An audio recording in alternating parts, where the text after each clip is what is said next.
Field Marshal Muhammad Ayub Khan. After taking power, General Ayub Khan announced that he hoped that a period of military rule would settle Pakistan. Since the death of the Qaid and Liaquat Ali Khan, the government of Pakistan had been subject to so much change and uncertainty that it had been difficult to develop industry, support agriculture, and maintain even a basic level of social welfare. Once stability was restored and Pakistan was more settled, Ayub Khan said the government would provide a constitution that would combine democracy with discipline.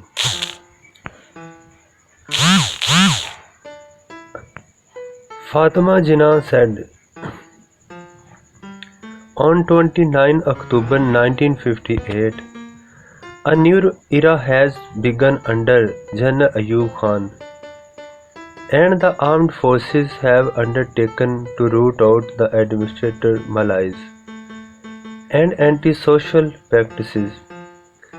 To create a sense of confidence, security, and stability, and eventually to bring the country back to normalcy. I hope and pray Allah may give them the wisdom and strength to achieve their objectives. 1959 Basic Democracies. The first step in Ayub Khan's constitutional reform came with the introduction of the Basic Democracies Order on 26 October 1959. This was a four-tier system in which ordinary people elected Union Council members, who in turn elected district and divisional members.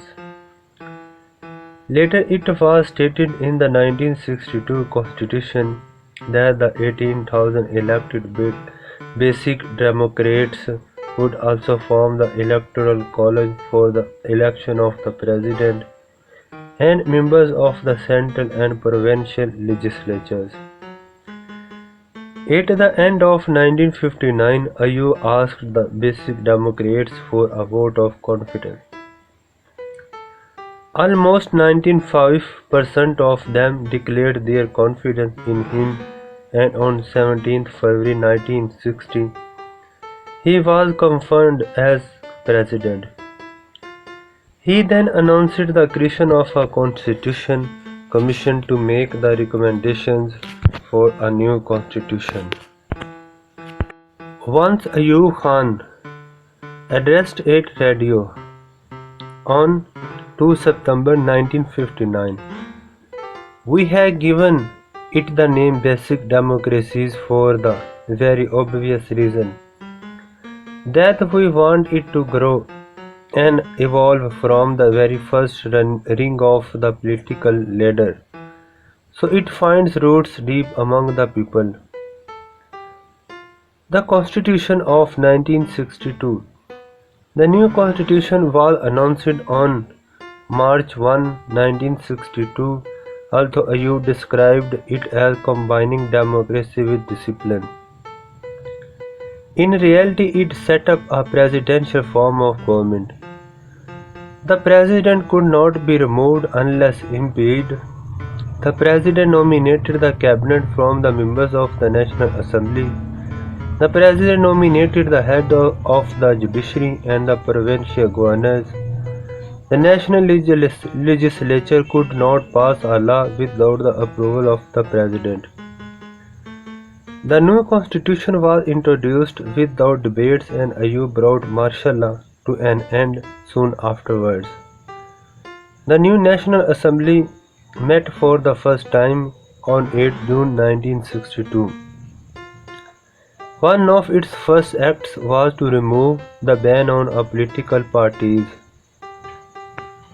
It appeared that Pakistan was moving nearer to a democratic system, but actually, because the major landlords dominated the election to the Basic Democracies and often used coercion or bribery to influence the results.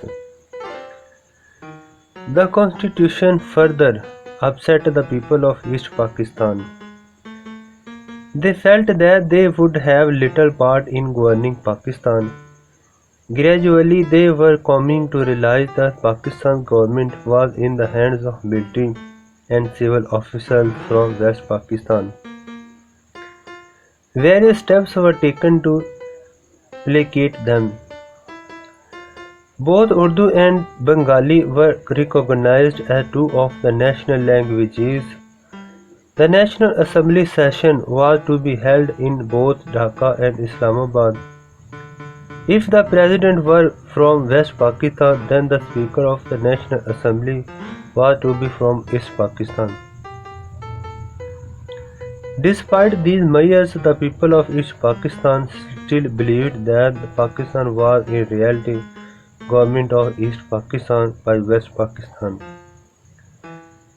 This resulted in a feeling of unease in East Pakistan.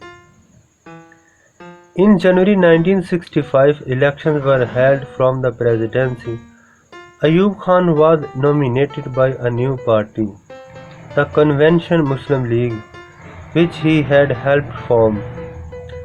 He believed that the opposition parties were too divided to put up a credible opponent in the elections. He was, however, wrong. The opposition parties all agreed to support the sister and advisor of Quaid-e-Azam, Mohtarama Fatima Jinnah. In the election, Ayub Khan won 64% of the votes compared to Ms. Jinnah 36%. This result was challenged by the opposition, who claimed that the voting had been rigged. There were riots in Karachi and East Pakistan in which 20 people were killed. Ayub Khan had been re-elected but at the price of riots by opposition groups, who believed their candidate had been cheated.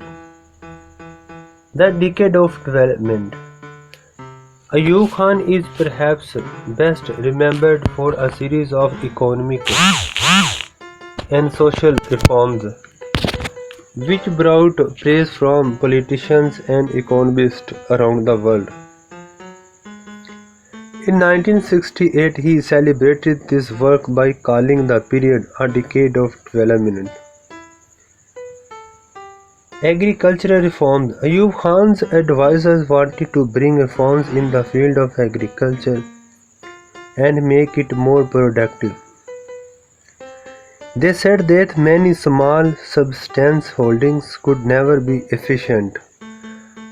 A law was passed saying that no farm could be smaller than 12.5 acres or larger than 500 acres, irrigated or 1,000 acres unirrigated.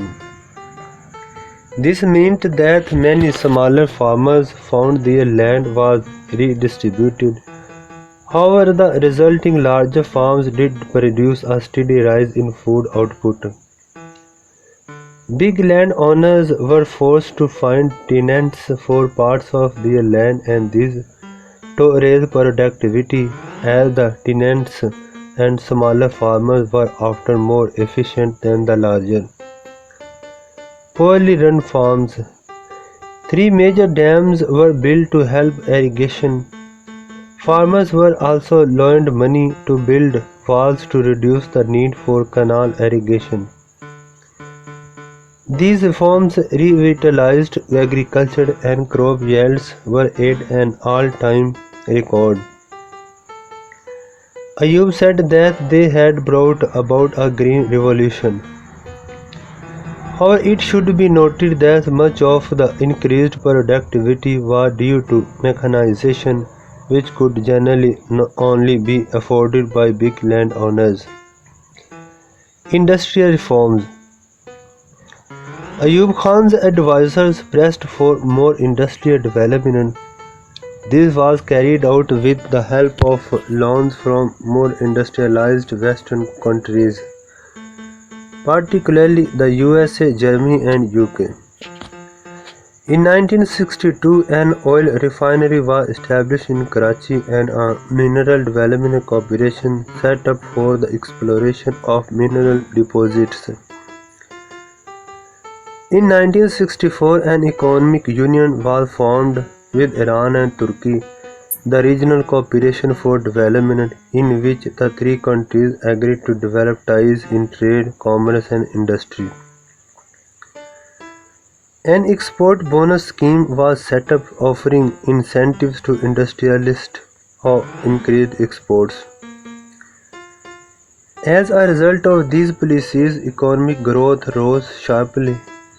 The average annual rate by which the economy grew in the 1960s was 7%, which was 3 times that of India. Production did rise rapidly and the Pakistani economy improved significantly, but the new wealth created did little to benefit the large numbers of Pakistanis living near the poverty line.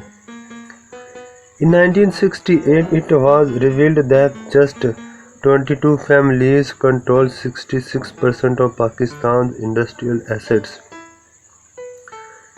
The same families also controlled 80% of Pakistan's banking and insurance companies, so a small elite group of wealthy Pakistanis had almost complete control of Pakistan's wealth. It did not go unnoticed in East Pakistan that almost all these families were in West Pakistan. Also, whilst industry was improving rapidly, Pakistan was increasingly dependent on foreign aid. Social and educational reforms. Ayub Khan's advisor drew up a new curriculum for schools and suggested that new textbooks should be published. The government began to extensive literacy program, building new schools and colleges. There was also an attempt to deal with shelterless people in some cities, especially Karachi. Refugees from the partition era had still not been able to find permanent homes. Ayub Khan appointed General Azam Khan the rehabilitation minister, and he settled 705,000 refugees in newly built dwellings near Karachi. Laws were passed that factory owners had to provide accommodation for their workers at a reasonable rent, although it did not specify that this accommodation had to be of a reasonable quality. Ayub's government also tried to control population growth and set up the family planning program, funded largely by American loans. The government used radio, cinema, newspapers, posters, and leaflets to persuade Pakistanis to limit the size of their families. The program, however, was not particularly successful. Medical facilities were also improved. More medical and nursing training schools were set up to increase the number of doctors and nurses. A new capital. Since partition, the capital had been Karachi. Ayub's government decided to build a new capital. In 1955, the site of Islamabad was chosen to replace Karachi as the capital of Pakistan. Construction was started in October 1961 and the city came into life on 26 October 1966. When the first office building of Islamabad was occupied. In 1967, Islamabad was officially made the capital. Work on the city's principal buildings, streets and facilities continued and was completed by the mid-1970s. It is a modern and carefully planned city. The Secretariat blocks are the administrative and policy planning nerve center of the country. They cover an area of 92,900 square meters. The city is divided into 8 largely self-contained zones, each characterized by its predominant usage, each with its own shopping area and park. Political unrest in the era of Ayub Khan. In 1965, Pakistan went to war with India over Kashmir. Ayub's government had provoked India into war, but neither side was able to win a decisive victory. Ayub told the people that Pakistan had won the war, but the peace treaty at Tashkent contained no reference to how the Kashmir issue should be settled.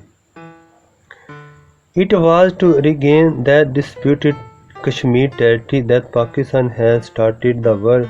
Ayub sacked the foreign minister Zulfikar Ali Bhutto, who he blamed for the failings in the war, but no, became a focal point for opposition to Ayub.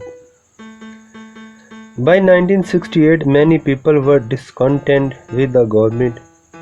It seemed to be undemocratic as there were numerous accusations of intimidation and vote rigging in the elections for the Electoral College and the presidential elections. The economy was improving, yet only a few people were benefiting from this. Agricultural production was rising, but so were food prices. In October 1968, there were student protests all over West Pakistan. On a visit to Peshawar, Ayub was the target of a failed assassination attempt. When Ayub carried out widespread arrests including Bhutto, there were more protests which spread to East Pakistan. Ayub Khan's repressive policies succeeded in uniting the various parties that opposed him. In January 1969, 8 of them formed the Democratic Action Committee. They wanted proper elections, the lifting of emergency powers, and autonomy for East Pakistan. Ayub tried to calm the unrest. On 17 February 1969, Ayub Khan withdrew the emergency powers and released many political prisoners arrested the previous October.